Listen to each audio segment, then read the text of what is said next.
tu amor y tu misericordia. Te damos gracias, Señor, por todo lo que haces y por lo que vas a hacer. Gracias por tu palabra, Señor, porque a través de ella nos hablas, nos ministras, Señor, nos enseñas, nos corriges. Ese es el propósito de tu palabra. Señor, ahora por medio de ella háblanos, Señor. Háblanos en esta tarde y que podamos, Señor, entender, conocer aún más de quien tú eres, Señor, de lo que tú quieres para nosotros, de tu propósito para nuestras vidas. En el nombre precioso de Jesús. Amén. Amén. Que el Señor les bendiga.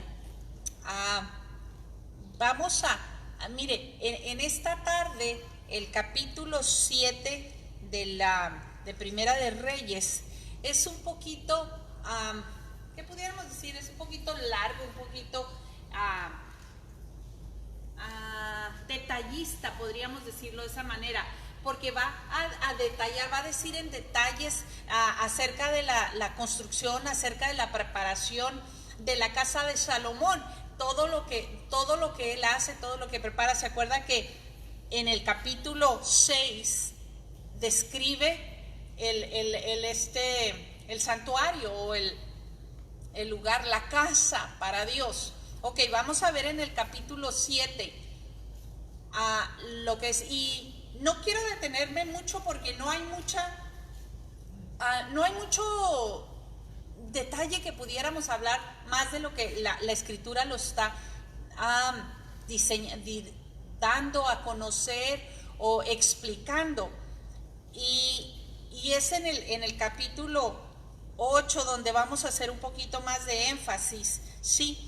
Dice en el capítulo 7, en el capítulo 6 al final dice, la edificó pues en 7 años. Ese tiempo le tardó o le costó a Salomón. Y acuérdese que hubo muchísima gente, hubo mucha ayuda, hubo equipos, material específico, material preciso para la construcción, ¿verdad? Ok, dice, después edificó en el capítulo 7 Salomón su propia casa.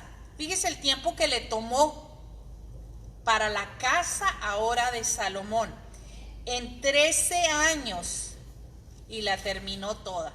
Ok, la casa del Señor le toma 7 años. Ahora se va Salomón a hacer la casa de él y esta le toma 13 años. Ahora se podrá usted imaginar, pero yo quiero que sepa que Salomón no tenía cualesquier estilo. Salomón no era de nada más hacer una casita 4x4, así, las ventanitas. Y yo quiero que usted vea el detalle tan preciso y tan tremendo de lo que Salomón construye, de lo que Salomón hace. Ahora, fíjese bien, estamos viendo en la construcción de lo que Salomón hace. Salomón hace con un propósito y Salomón quiere que estos lugares de una manera específica declaren o enseñen la majestad de Dios. Y sabe que si algo tenía Salomón, si algo se le conocía a Salomón, era por lo exuberante, por lo, vamos a decir, lo escandaloso de lo que él tenía, siendo el hombre más rico, siendo el rey que tenía, no solamente en el conocimiento, en la inteligencia, en la sabiduría, pero en el poderío económico también. Y mire, y dice, asimismo, en el versículo 2, edificó la casa del bosque del Líbano, dice, la cual tenía 100 codos de longitud, 50 codos de anchura y 30 codos de altura, sobre 4 hileras de columnas de cedro, con vigas de cedro sobre las columnas, y estaban cubiertas de tablas de cedro arriba sobre las vigas, que se apoyaban en 45 columnas.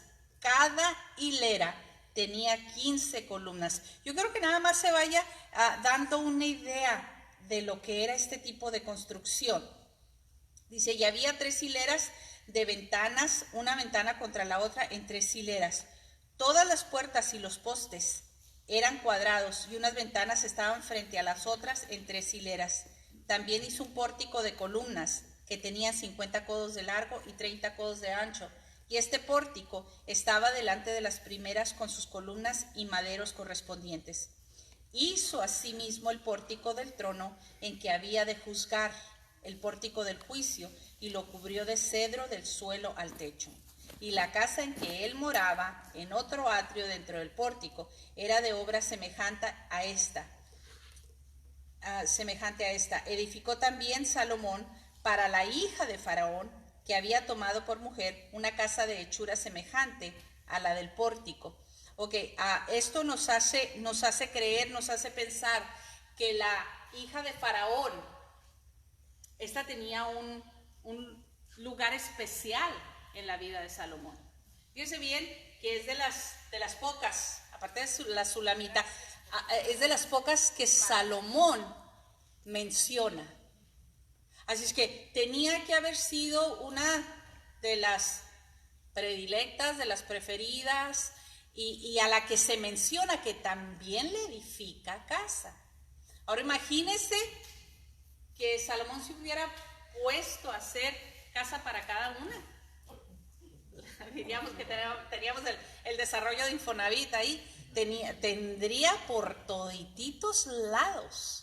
Para los que no saben, las casas de Infonavit en México son unas casitas así chiquitas, pero por muchísimas así, ¿verdad?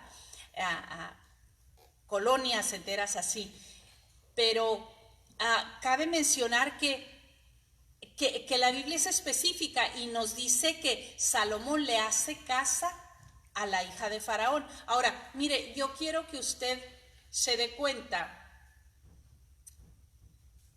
de la importancia, hermanos, de la obediencia, o de el hecho de nosotros saber que nuestro caminar con Dios va a determinar nuestras decisiones.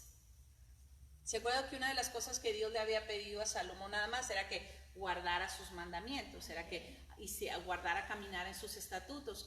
Y una de las cosas que el Señor le había dicho al pueblo de Israel era que no se mezclara con otras naciones. ¿Por qué? Porque otras naciones eran idólatras, eran politeístas, es decir, adoraban a varios dioses.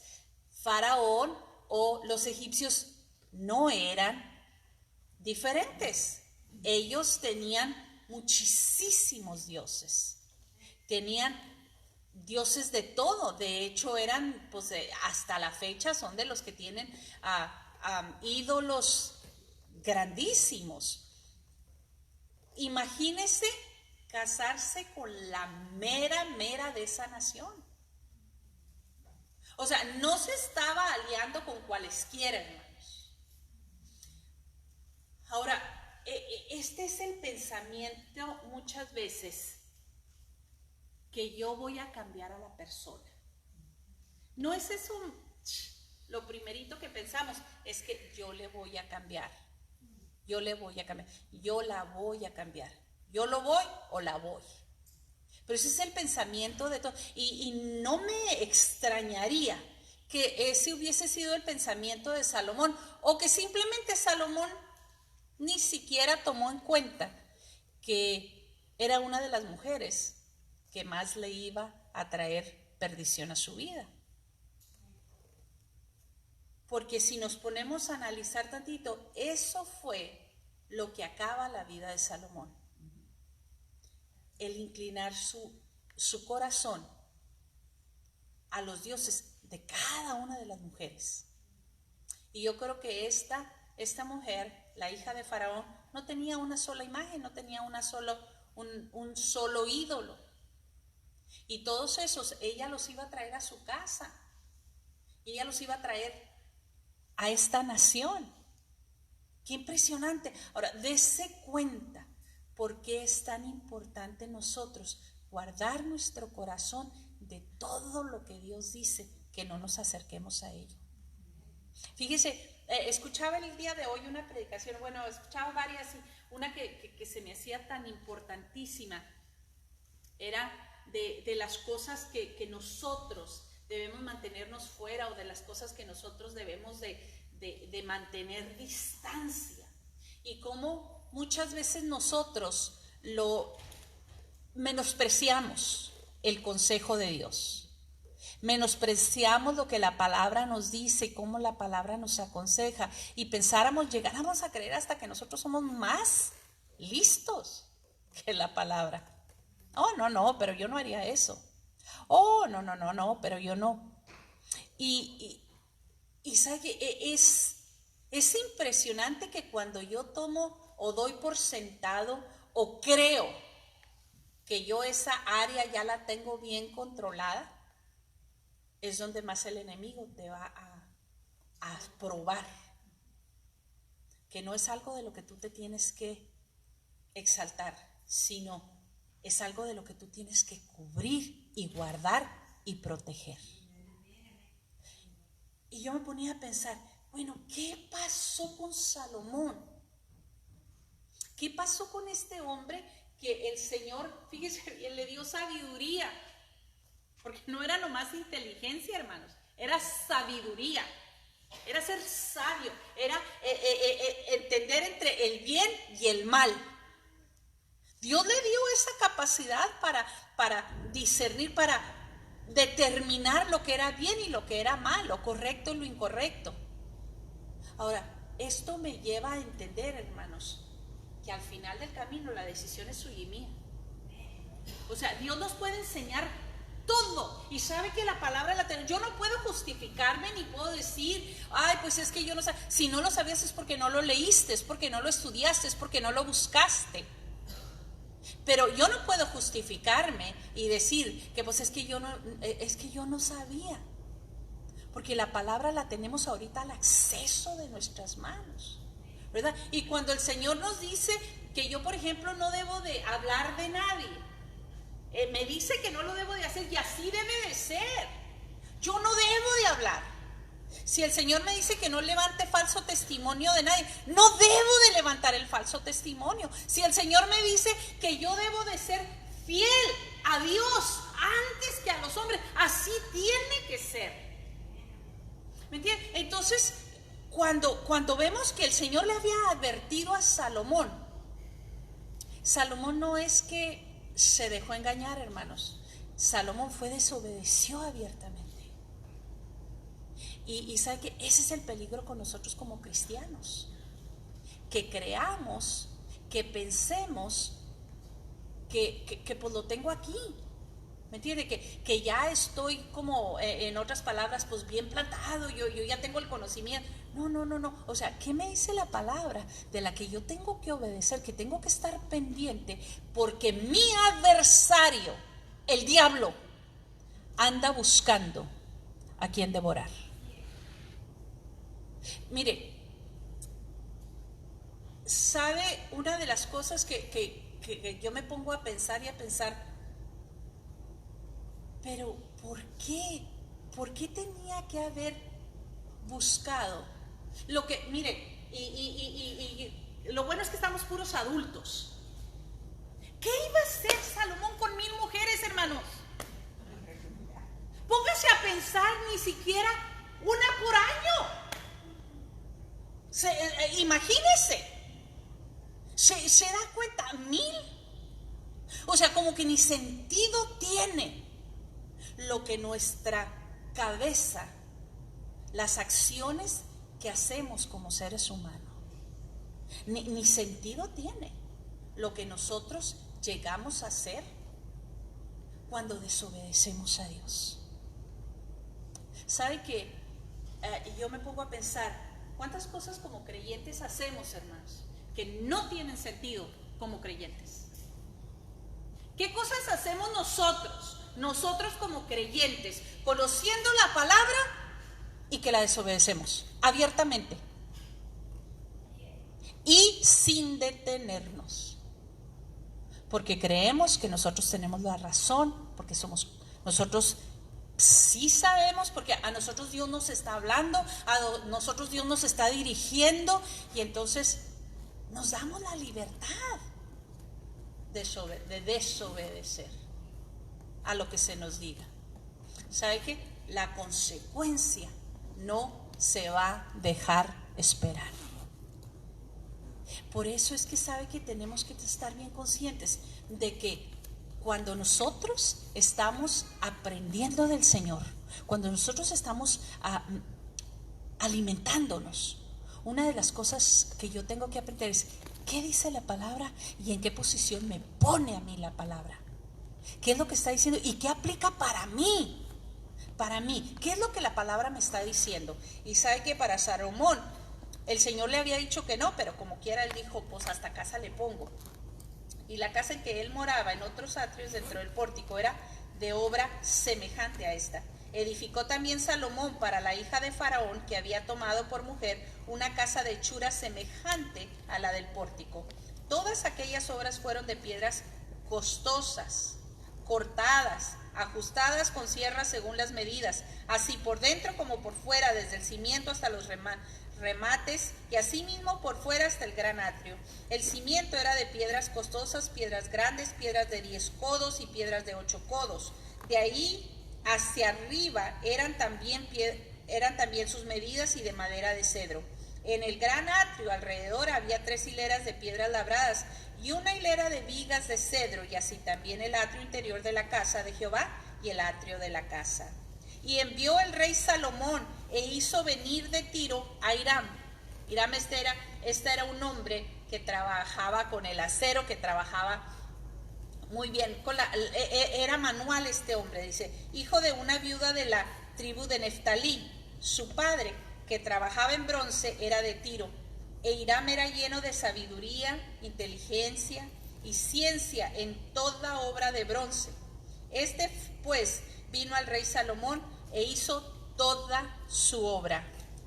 Y vació 2 columnas de bronce, la altura de cada una era de 18 codos y rodeaba una y otra hilo de 12 codos. Hizo también 2 capiteles de fundición de bronce para que fuesen puestos sobre las cabezas de las columnas. La altura de una capitel era de 5 codos y la de otro capitel también de 5 codos.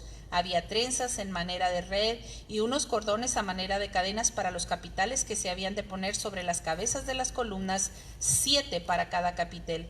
Hizo también 2 hileras de granadas alrededor de la red para cubrir los capiteles que estaban en las cabezas de las columnas con las granadas, y de la misma forma hizo en el otro capitel. Los capiteles que estaban sobre las columnas en el pórtico tenían forma de lirios y eran de 4 codos. Tenían también los capiteles de las columnas 200 granadas en 2 hileras alrededor en cada capitel, encima de un globo, el cual estaba rodeado por la red.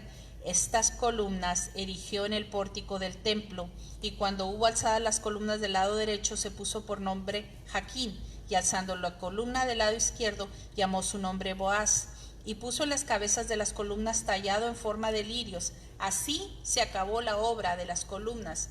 Imagínense nada más el trabajo tan detallado que hizo. Imagínense la precisión, la forma tan detallada para trabajar cada columna, cada parte que había ahí. Hizo fundir a sí mismo un mar de 10 codos de un lado al otro, perfectamente redondo. Su altura era de 5 codos y lo ceñía alrededor un cordón de 30 codos. Rodeaba aquel mar por debajo de un borde, alrededor unas bolas como calabazas, 10 en cada codo, que ceñían el mar alrededor en 2 filas, las cuales habían sido fundidas cuando el mar fue fundido, y descansaba sobre 12 bueyes. 3 miraban al norte, 3 miraban al occidente, 3 miraban al sur y 3 miraban al oriente. Sobre esto se apoyaba el mar, y las ancas de ellos estaban hacia la parte de adentro. El grueso del mar era de un palmo menor, y el borde era labrado como de borde de un cáliz o de flor de lis, y cabían en él 2000 batos. Hizo también 10 basas de bronce, siendo la longitud de cada basa de 4 codos y la anchura de 4 codos y de 3 codos de altura. Ok, la razón o el propósito de estos lugares donde se depositaba el agua era para que los sacerdotes, era para los que iban a ministrar, se lavaran. ¿Se acuerda usted en el tabernáculo que antes de entrar al lugar santo estaban los labracos o estaban los pues no tinacos, pero donde ellos se lavaban y se tenía que ver el sacerdote que estuviera totalmente limpio.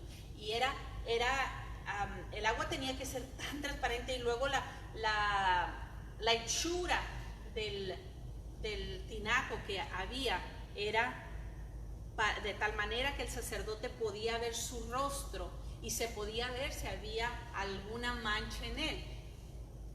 Todo esto, hermanos, era con el propósito de presentarse a Dios limpios, ¿verdad? Aquí Salomón está haciéndolo ya en grandes. Ahora, recuerde usted que todo este diseño no fue dado a Salomón. Salomón lo aplica, o Salomón lo hace, pero todo esto, toda esta visión que fue dada a David. A David, esto nació en el corazón de David. David era el que quería levantar el templo para el Señor. David era el que quería construir, porque David, hermanos, David era apasionado por los tiempos con Dios. David era el que tenía la pasión por tener encuentros con Dios. Y David era el que sentía la necesidad de tener un lugar para encontrarse con Dios. Aunque David tenía muy presente que no era necesario siquiera, porque David, sus salmos son en cuevas, son en el campo. David tenía preciso que Dios se manifestaba donde él lo buscara. Pero él quería hacer algo, ahora que ya él estaba establecido. Él quería que lo que hubo en el tiempo del desierto, el tabernáculo, ahora fuera algo digno del Señor. Pero el Señor no quiere que David lo haga, y le dice a David: no, tus manos tienen demasiada sangre, tú eres hombre de guerra. Entonces es por eso que ahora quien levanta el lugar es Salomón.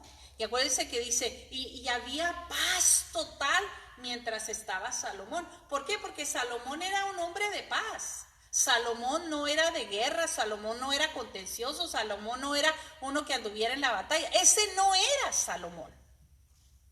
Pero ¿sabe una cosa? Una de las cosas que vamos a ver en la Escritura es que a pesar de que Salomón tenía tanta visión para hacer lo que hizo, Salomón entendió que el lugar que él había diseñado, el lugar que él había hecho, no era suficiente. Y mire, todo el capítulo 7, hermanos, describe, vamos a brincarnos al 8, todo el capítulo 7 describe la construcción de las casas ahora de Salomón, y cómo termina los pórticos, cómo terminan los lugares donde ahora iban a hacer sacrificio, y donde iban a poner las cosas para sacrificar o para hacer sacrificio al Señor. Porque Salomón tenía esto bien presente, hermanos. A Dios había que dársele ofrenda agradable. Eso sí lo tenía bien presente Salomón. Ahora, mire, hermanos, y yo quiero que nosotros sepamos y nos pongamos bien truchas, bien listos. ¿Sabe que nuestro corazón puede ser el corazón más noble y con las mejores intenciones y los mejores deseos? Pero si yo no camino bajo la palabra, hermanos, no importa cuánto desee yo agradar a Dios, si no camino bajo lo que dice la palabra. Y mire, ¿por qué le digo esto? Porque es tan importante que nosotros veamos que antes que mis propios deseos está lo que Dios quiere que yo haga. Ahora, no se trata, hermanos, de solamente adorar a Dios. Dice que lo debemos de hacer con un corazón contrito y humillado. Y dice también que cuando nosotros levantamos nuestras manos, deben ser sin coraje y sin pleito, sin ira y sin contienda. ¡Qué tremendo! O sea, ¿qué me está diciendo eso, hermanos? Que sabe que si yo tengo broncas con la gente de aquí, porque es con las que tengo, sabe que los de afuera ni me acuerdo, pero pues a estos son a los que veo cada semana, y son los con los que me peleo, y son con los que les saco la ley, y vengo yo y levanto mis manos y no arreglo mi corazón, en vano lo hago. En vano está edificar lo que haga si el que me dice a mí, si el que está edificando en mí, yo no corrijo, en vano está todo lo que yo haga. Y sabe que es bien importante, hermanos. Es tan importante que cuando nosotros estamos ahora, que estamos nosotros buscando al Señor, ahora que estamos nosotros, ¿sabe qué? Cuésteme lo que cueste, páseme lo que pase, yo voy a ponerme a cuentas con quien yo tenga que ponerme a cuentas. Yo voy a arreglar mi situación con quien yo la tenga que arreglar. Más vale que yo la arregle antes de que el enemigo me esté bloqueando o me esté echando a perder lo que Dios quiere hacer conmigo. Es que se da cuenta qué tremendo. A veces, por no enderezar, hermanos, las situaciones, permitimos que Dios detenga el fluir en mi vida. Simplemente porque yo decido mal. Ahora, ¿sabe? El que está fascinado en tenernos enredados en esa madeja, pues es el enemigo. Es el que él nos tiene entretenidos. Ok, dice, entonces Salomón, en el capítulo 8, dice, reunió ante sí en Jerusalén a los ancianos de Israel, dice, a todos los jefes de las tribus, ¿ok? De Israel, a todos los jefes de las tribus y a los principales de las familias de los hijos de Israel, para traer el arca del pacto de Jehová de la ciudad de David, la cual es Sión. Y se reunieron con el rey Salomón todos los varones de Israel en el mes de Etanim, que es el mes séptimo, en el día de la fiesta solemne. Y vinieron todos los ancianos de Israel, y los sacerdotes tomaron el arca. Y llevaron el arca de Jehová y el tabernáculo de reunión y todos los utensilios sagrados que estaban en el tabernáculo, los cuales llevaban los sacerdotes y levitas. Y el rey Salomón y toda la congregación de Israel que se había reunido con él, estaban con él delante del arca, sacrificando ovejas y bueyes. Que fíjense bien, ¿ok? Que por la multitud no se podían contar ni numerar. Ok, estamos en el gran, vamos a decir, en la gran dedicación del templo. Estamos en el momento más importante, más culminante, pudiéramos decir, de Salomón en esta obra que él había hecho. Ahora, él va a tirar la casa por la ventana. Ahora, él va a hacer todo lo que puede hacer, todo lo que está a su mano. Imagínense, siendo el hombre más rico, siendo el hombre que tenía posesión de todas las cosas. Una de las cosas que yo veo aquí era que Salomón, hermanos, era espléndido. Mire, es impresionante. Salomón pudo fácilmente haber dicho, bueno, tantas y tantas, o sea, no es necesario exagerar. Pero Salomón sabía de dónde le venía todo, quién se lo daba, quién se lo había dado y que se lo iba a multiplicar aún más. Fíjese, ¿por qué será que a nosotros a veces hasta nos puede o nos preocupa o nos atemoriza darle a Dios? A veces nos da miedo darle a Dios. Pensamos como que, ay, le doy al Señor y, ay, ¿qué voy a hacer? Y me impresionaba ver que Salomón da sin medida, porque dice, no se podía ni contar ni enumerar. Dice, y los sacerdotes metieron el arca del pacto de Jehová en su lugar en el santuario de la casa, en el lugar santísimo, debajo de las alas de los querubines, porque los querubines tenían extendidas las alas sobre el lugar del arca, y así cubrían los querubines el arca y sus varas por encima. Y sacaron las varas de manera que sus extremos se dejaban ver desde el lugar santo que está delante del lugar santísimo, pero no se dejaban ver desde más afuera, y así quedaron hasta hoy. En el arca ninguna cosa había, sino las 2 tablas de piedra que allí había puesto Moisés en Horeb, donde Jehová hizo pacto con los hijos de Israel cuando salieron de la tierra de Egipto y cuando los sacerdotes salieron del santuario. La nube llenó la casa de Jehová, y los sacerdotes no pudieron permanecer para ministrar por causa de la nube. ¿Por qué qué? Porque la gloria de Jehová había llenado la casa de Jehová. ¿Se puede imaginar aquel momento tan impresionante? Cuando están todos, vienen envueltos en el sacrificio, envueltos en toda la ceremonia, en todo el ritual que había que hacer. Y pues ellos están acomodando. ¿Se acuerda qué representaba el arca? ¿Se acuerdan? La presencia de Dios. Entonces están colocando la presencia de Dios, lo que representaba. La empiezan a colocar en el lugar que Dios había dicho que debía de estar, en el lugar santísimo. ¿Se acuerda? Ahí estaba en el tabernáculo, en el lugar santísimo. Aquí es de igual manera, la empiezan a poner en el lugar santísimo. ¿Qué hace Dios? Se hace presente. Yo quiero que usted sepa, hermanos, que cuando nosotros empezamos a hacer lo que Dios dice, lo que Dios nos pide que hagamos, Él se hace presente. ¿Sabe que cuando nuestro corazón se arrepiente de la iniquidad, Dios se hace presente?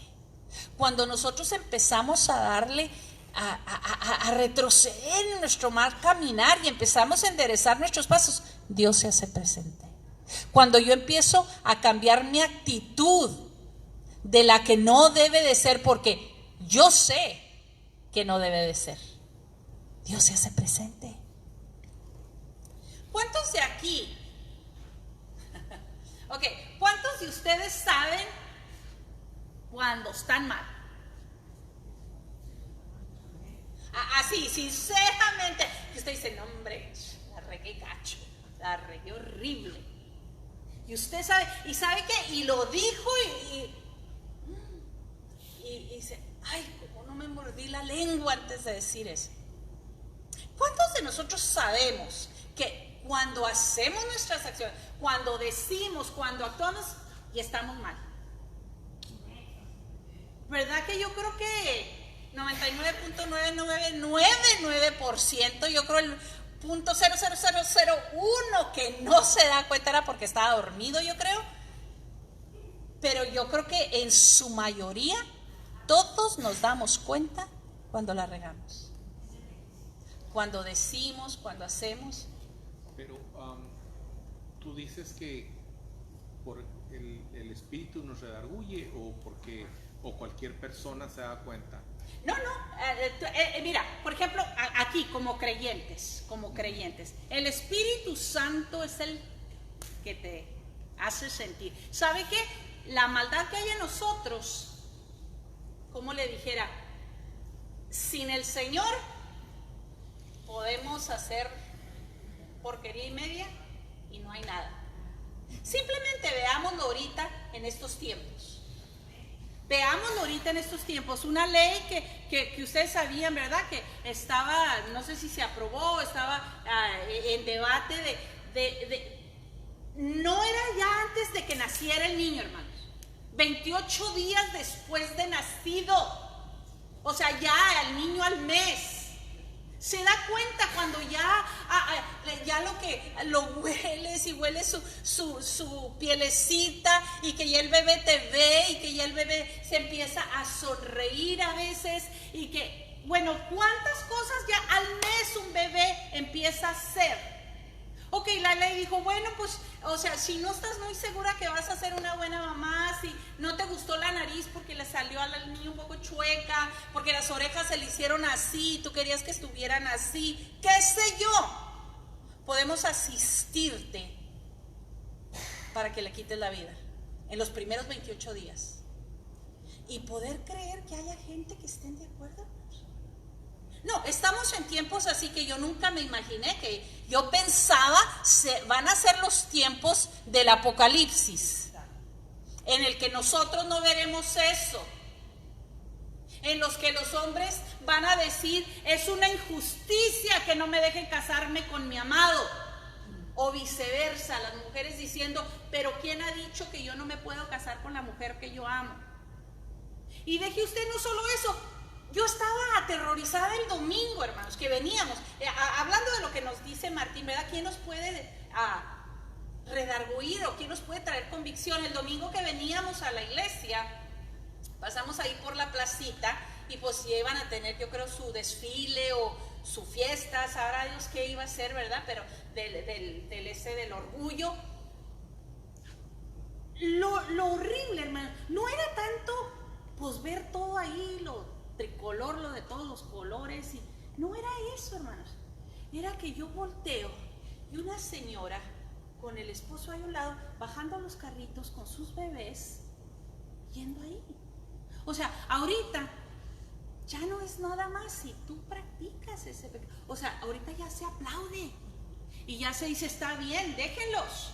O sea, está bien, hay que apoyarlos, está bien. Y sabes que si tú no estás de acuerdo, tú eres el loco que estás mal. No se te ocurre decir que no. O sea, en esos tiempos estamos viviendo. Y es ahí donde dices, pues el Espíritu Santo no puede traer convicción a nadie que no permite que el Espíritu Santo traiga convicción. Ahora, cuando el Espíritu Santo nos hace a sentir mal a nosotros, y yo me tapo los oídos, no oigo, soy de pala, tengo orejas de pala, y empiezo, no oigo. Y el Espíritu Santo me quiere hacer entender. ¿Cuántos han estado en esa situación en la que el Señor te está diciendo y tú sabes que estás mal? Tú sabes porque sabes. Pero nos queremos hacer, como luego dicen, de la vista gorda. Nos queremos apapachar nosotros mismos. ¿Y sabe qué? Es ahí donde a mí me impresiona. Salomón, hermanos, empieza a hacer lo que Dios le había dicho que hiciera. Y la presencia de Dios empieza a descender al momento. Es que es impresionante la misericordia. Ahora, póngase trucha. Aquí en este tiempo no había la gracia todavía. Pero era el amor que no ha cambiado de Dios. Su amor no ha cambiado ni desde Génesis hasta Apocalipsis. Su amor sigue siendo grande. Pero Jesús viene para darnos gracia. Ahora, para Jesús viene a pagar el precio que te tocaba pagar a ti y a mí. Lo que tú y yo íbamos a pagar, Jesús lo paga en la cruz por amor a ti y a mí. Eso es gracia. Ahora, la gracia, hermanos, no es el pase o el ticket o la manerita para la trampa, para el pecadito, para hacer no, porque luego nos equivocamos y tenemos esa idea absurda de que la gracia es para hacer mal, para actuar mal. No, ¿en qué cabeza cabe que Dios envió a Jesús para que tú y yo hiciéramos lo malo y poder decir, pero es que Él me perdona? Porque la Escritura claramente te dice que si tú sigues obrando, neciamente haciéndolo mal, dice, ya no se puede hacer nada. Ya no hay más nada que hacer. Cuando nosotros invalidamos la muerte de Jesús. Qué tremendo, ¿no? Pero lo que a mí me impresionaba era en cuanto Salomón, hermanos, empieza a poner por obra lo que Dios les había dicho que hicieran, Dios se hace presente. ¿Sabe qué? Dios se hace presente en nuestras vidas en cuanto nosotros hacemos lo que Dios quiere que hagamos, en cuanto nosotros obedecemos. Y no le estoy hablando de la presencia nomás en este lugar. Le estoy hablando de la presencia en sus momentos de oración. Le estoy hablando de los momentos de la presencia de Dios cuando usted camina y Dios le empieza a hablar. Cuando usted va manejando y Dios empieza a ministrar. Le estoy hablando de esa presencia que no está limitada a 4 paredes. Le estoy hablando de esa presencia que cuando usted y yo hacemos lo que Dios dice que hagamos, no como yo creo, no como yo pienso, no como a mí me enseñaron. Fíjese bien, porque luego sacamos la ideita de que, pero es que a mí me enseñaron, es que nosotros, es que así lo hacen. No. ¿Qué dice la Escritura? ¿Qué dice la palabra que debemos hacer? ¿Y sabes qué? El Señor le estaba diciendo a Salomón, hiciste lo que debías de hacer, no puedo escaparme. Dice, entonces dijo Salomón, Jehová ha dicho que él habitaría en la oscuridad. Yo he edificado casa por morada para ti, sitio en que tú habites para siempre. Y volviendo el rey su rostro, bendijo a toda la congregación de Israel, y toda la congregación de Israel estaba de pie. Y dijo, bendito sea Jehová, Dios de Israel, que habló a David mi padre, lo que su mano ha cumplido, diciendo, desde el día que saqué de Egipto a mi pueblo Israel, no he escogido ciudad de todas las tribus de Israel para edificar casa en la cual estuviese mi nombre, aunque escogí a David para que presidiese en mi pueblo Israel. Y David mi padre tuvo en su corazón edificar casa al nombre de Jehová Dios de Israel. Pero Jehová dijo a David mi padre, cuanto a haber tenido en tu corazón edificar casa a mi nombre, bien has hecho en tener tal deseo. Pero tú no edificarás la casa, sino tu hijo que saldrá de tus lomos, él edificará casa a mi nombre. Y Jehová ha cumplido su palabra que había dicho, porque yo me he levantado en lugar de David mi padre, y me he sentado en el trono de Israel como Jehová había dicho, y he edificado la casa al nombre de Jehová Dios de Israel, y he puesto en ella lugar para el arca, en la cual está el pacto de Jehová que él hizo con nuestros padres cuando los sacó de la tierra de Egipto. Luego se puso Salomón delante del altar de Jehová, en presencia de toda la congregación de Israel, y extendiendo sus manos al cielo, dijo, Jehová, Dios de Israel, no hay Dios como tú, ni arriba en los cielos, ni abajo en la tierra, que guardas el pacto y la misericordia a tus siervos, los que andan delante de ti con todo su corazón, que has cumplido a tu siervo David mi padre lo que le prometiste. Lo dijiste con tu boca y con tu mano lo has cumplido, como sucede en este día. Ahora pues, Jehová, Dios de Israel, cumple a tu siervo David mi padre lo que le prometiste, diciendo, no te faltará varón delante de mí, que se siente en el trono de Israel con tal que tus hijos guarden mi camino y anden delante de mí como tú has andado delante de mí. Ahora pues, oh Jehová, Dios de Israel, cúmplase la palabra que dijiste a tu siervo David, mi padre. Pero es verdad, Dios morará sobre la tierra. He aquí que los cielos de los cielos, no te pueden contener, cuanto menos esta casa que yo he edificado. Con todo, tú atenderás a la oración de tu siervo y a su plegaria, oh Jehová Dios mío, oyendo el clamor y la oración que tu siervo hace hoy delante de ti.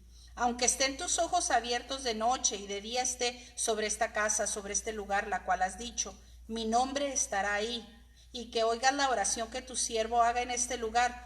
Oye pues la oración de tu siervo y de tu pueblo Israel, cuando oren en este lugar. También tú lo oirás en el lugar de tu morada, en los cielos escucha y perdona. Imagínense este momento tan impresionante que está teniendo Salomón con Dios.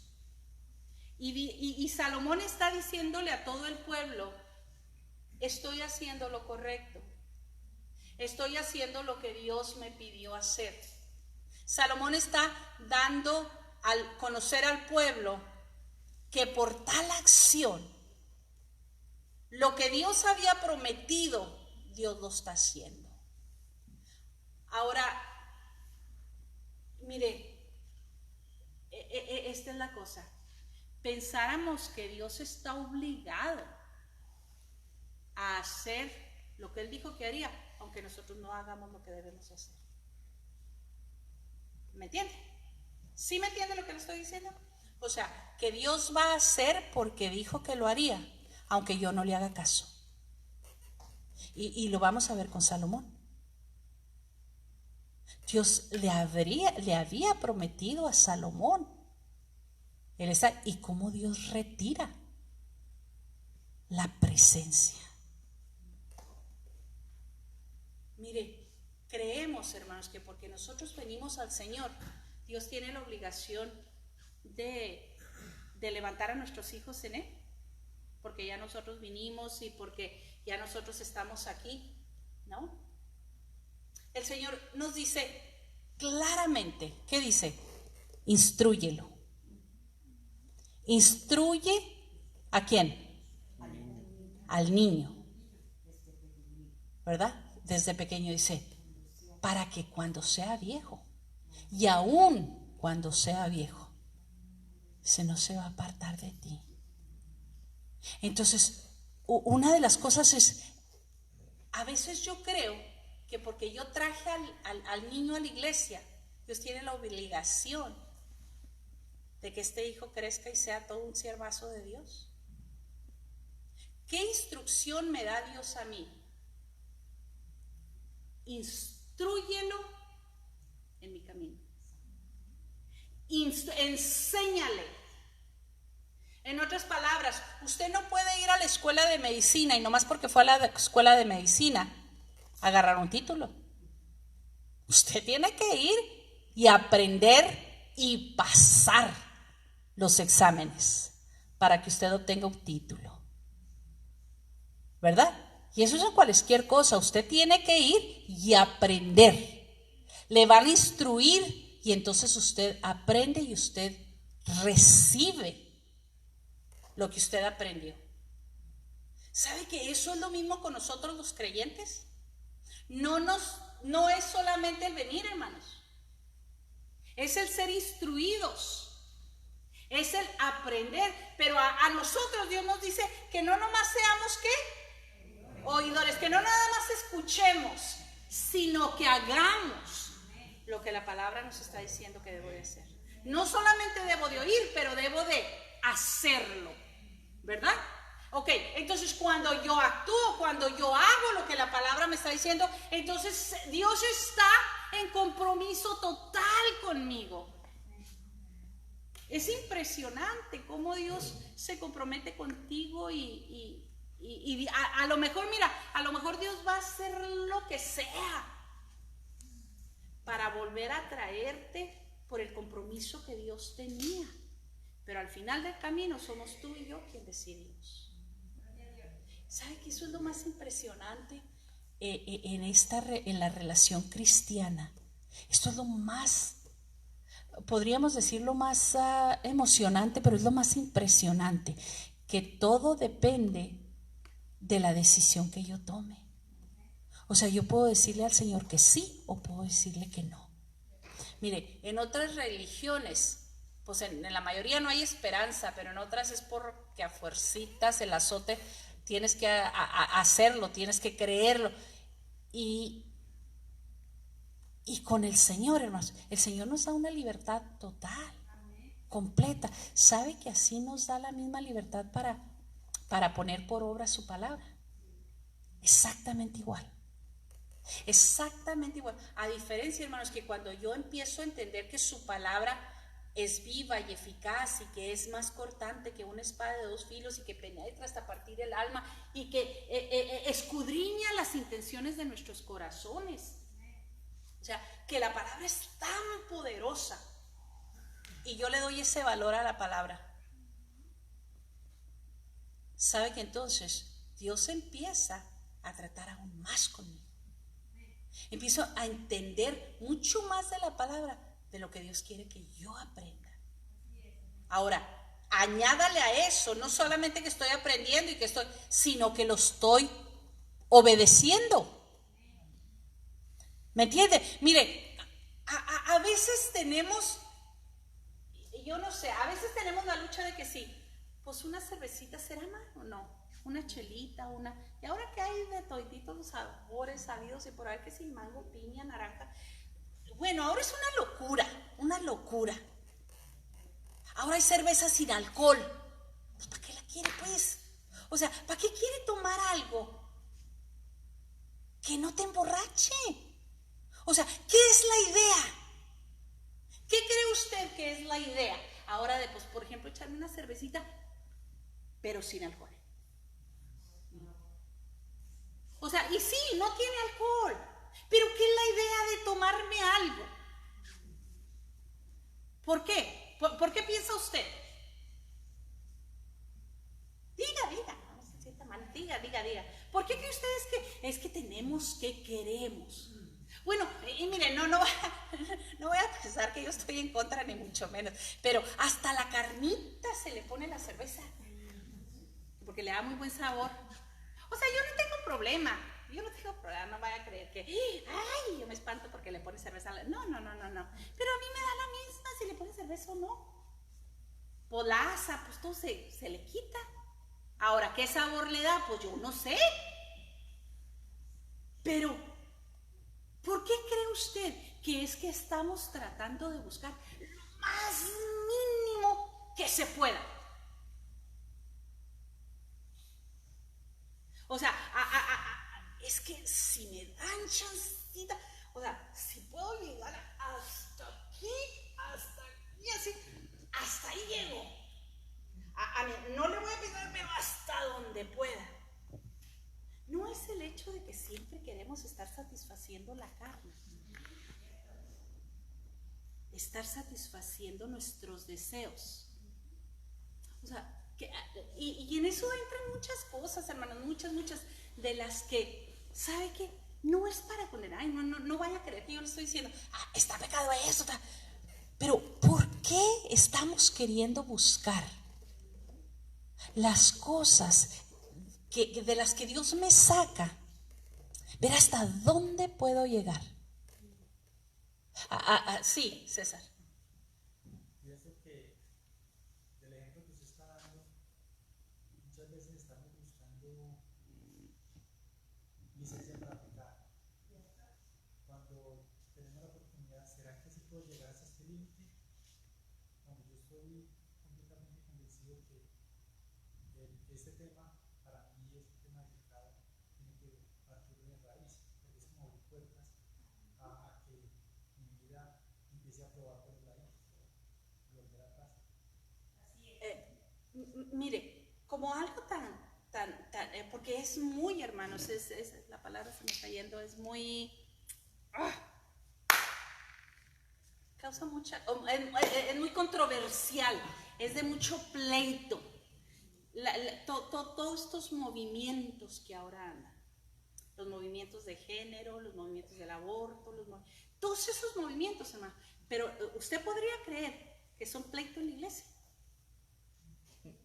Usted podría creer que son pleitos en medio del creyente, de que haya un creyente que diga, pues es que yo considero que, o sea, todo depende de cuándo puedas matarlo. O sea, todo depende de... O sea, si el niño te dice el doctor que viene con síndrome de Down, o sea, eso sí te da derecho a matarlo. Si te dice que trae una malformación, sí nos da derecho a matarlo.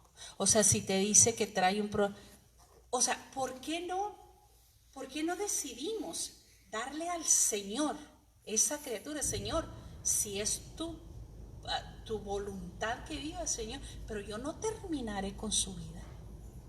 Yo no le quitaré la... ¿Sabe que nos espantamos mucho del pueblo antiguo, hermanos, de los sacrificios a los dioses, a Moloch? Cuando nos contaba, eras tú, Martín, el que nos contaba de los sacrificios que se tenían que hacer a los niños y que se tocaban los tambores lo más fuerte para que los padres no escucharan cuando se echaban a los niños a los casos o a la lumbre. Imagínese usted a las criaturas lanzándolas. Ya hace algunos añitos, ¿verdad?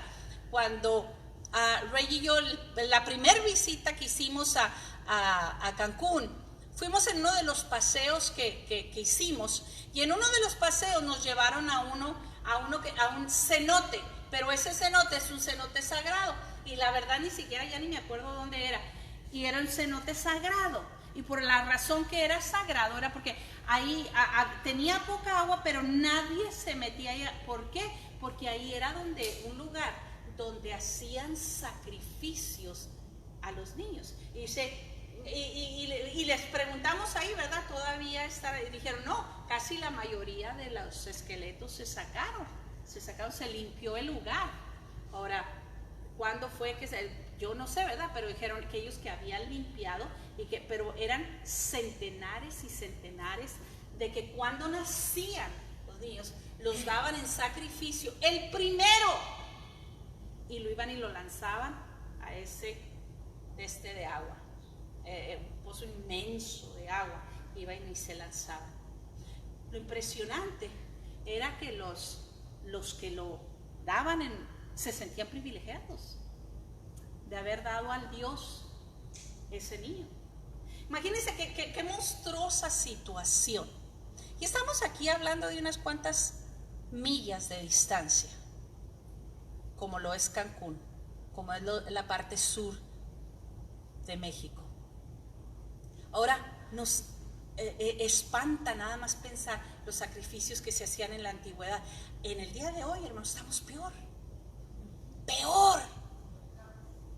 ¿Se ha visto lo que es el aborto? ¿Cómo hacen el aborto?